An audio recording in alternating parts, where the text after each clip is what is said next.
Cuties, jumpa lagi di Cuties. Eits, jangan ganti channel dulu, karena kita akan kasih rekomendasi usaha-usaha seputar kebutuhan ibu, bayi, dan anak. Kali ini ada bisnis yang menjawab kebutuhan untuk bayi, yaitu Petita Petito, sebuah online shop asli Indonesia yang menjual sepatu bayi handmade. Petita Petito didirikan gak lama setelah Ana punya anak perempuan pertama pada tahun 2013.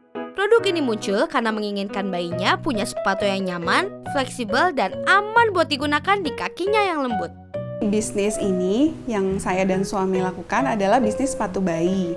Karena awalnya dulu ketika anak saya baru lahir, saya berusaha mencoba mencari sepatu-sepatu bayi di pasaran, tetapi ternyata kebanyakan tidak pas di kaki bayi kami, juga agak keras dipakainya sehingga copot-copot lah gitu ketika dipakai dan kayaknya kok nggak nyaman gitu. Akhirnya karena saya suka dengan handmade, sesuatu yang handmade, saya mencoba develop sendiri, mencari inspirasi dari internet tentunya, kemudian mencoba membuat sendiri sepatu yang pas dan nyaman untuk anak saya, dan lahirlah Petita Petito ini. Jadi dulu itu ketika saya pertama kali bikin untuk anak saya sendiri dan kita pakai jalan-jalan ketemu teman, ternyata teman-teman tuh suka juga sama sepatu ini gitu. Jadi mulailah dari situ mereka pesan-pesan minta dibuatin. Akhirnya saya dan suami melihat kok ini ada peluang yang bagus buat dibisniskan oleh kita. Jadi mulailah kita berbisnis sepatu bayi. Jadi kata Petita Petito itu berasal dari kata petit sih, yang artinya kecil atau mungil. Nggak ada meaning spesial khusus. Karena kita pilih kata ini memang produk kami ditujukan untuk bayi-bayi yang kakinya masih kecil mungil, yang memang sepatunya khusus untuk mereka gitu. Keunggulan yang dimiliki Petita Petito udah pasti pada produknya yang nyaman digunakan oleh bayi. Ana sendiri melakukan uji coba produk buatannya ini pada anaknya sendiri. Jadi udah pasti terpercaya kan produknya? Selain itu, pilihan warna dan motif yang banyak serta harga yang terjangkau jadi keunggulan dibandingkan dari sepatu bayi lainnya. Yang membedakan produk ini dengan produk yang lain, yang pertama itu udah pasti nyaman banget untuk bayi. Karena udah diuji cobakan langsung ke anak saya sendiri, dan kita juga memakai bahan-bahan yang lembut dan aman untuk bayi. Yang kedua, pilihan warna dan motifnya itu banyak banget, karena kan kita juga desain sendiri, jadi nggak pasaran di luar, tapi tetap gampang banget di mix and match dengan baju anak-anak kita gitu. Terus yang terakhir udah pasti harganya sangat terjangkau. Bestseller dari Petita Petito yaitu produk yang motif dan warnanya hitam putih, sehingga gampang buat di mix and match. Untuk memulai usaha ini, kira-kira berapa ya modalnya? Kita tanya yuk.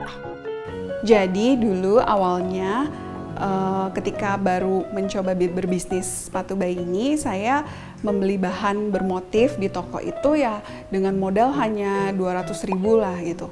Karena untuk mesin dan segala macam peralatannya saya sudah punya, dengan background sebagai fashion design, maka saya punya mesin sendiri dan saya mengerjakannya pun sendiri di awal gitu. Penjualan sepatu-sepatu lucu ini tersebar di seluruh Indonesia. Bahkan ada juga orderan dari luar negeri loh mams, seperti dari Singapura, Malaysia, Brunei, bahkan sampai Kanada. Dengan membandrol harga Rp95.000 per pasangnya, kini Petita Petito beromset ratusan juta rupiah. Wow, keren banget kan mams?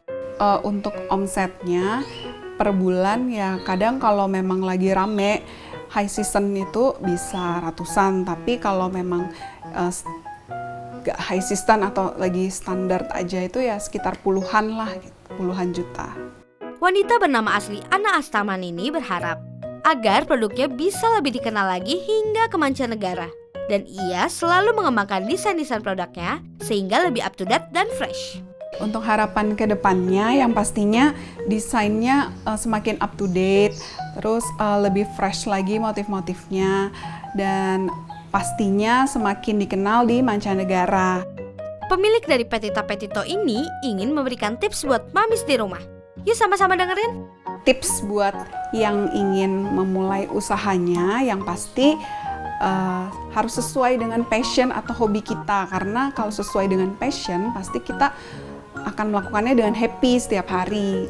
Selain itu jangan menyerah dan jangan takut akan rugi, atau ya pokoknya semua harus bisa kita hitung atau ukur dari awalnya gitu. Dan jangan berhenti mencari inspirasi sebanyak-banyaknya, karena inspirasi itu bisa datang dari mana aja gitu. Semoga dengan tips dari Ana tadi bisa memberikan motivasi buat mami semua ya. Lakukan dengan passion kita, jangan menyerah, jangan takut rugi, dan jangan berhenti mencari inspirasi. Gimana Mams, sudah cukup terinspirasi? Jangan kemana-mana ya, karena masih ada pengusaha lain yang bisa kasih masukan buat mamis yang mau buka usaha. Tetap di The Startup Channel ya.